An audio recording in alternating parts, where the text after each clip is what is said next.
जैसन सोचल रहनी वैसन कन्या मोहर बारी बारी हो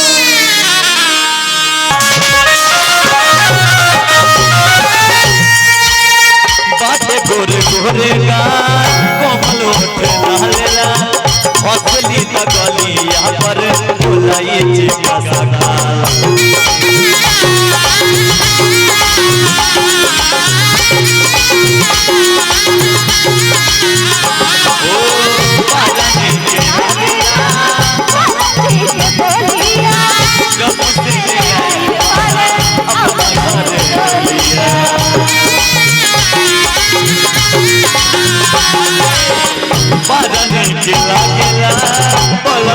के बोलिया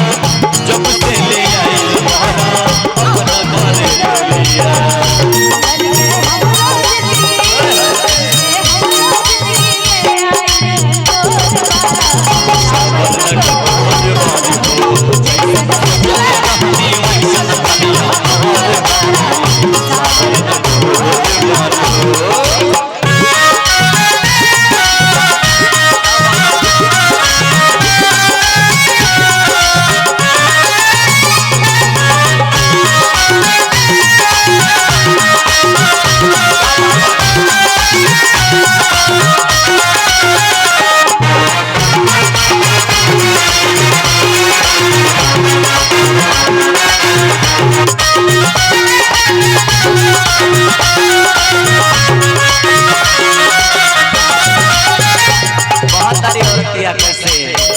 दिलवा के बात हमसे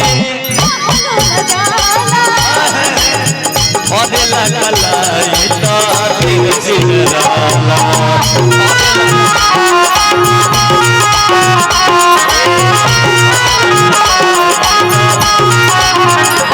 दिलवा के बात हमसे कहलो न जाला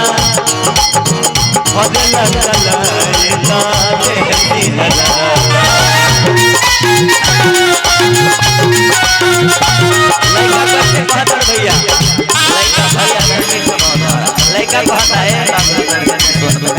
सजी के से जोहरिया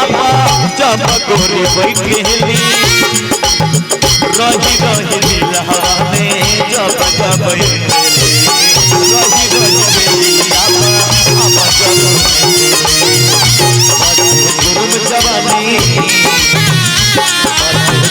जवानी चंदा के जगोर बारी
बारे हो।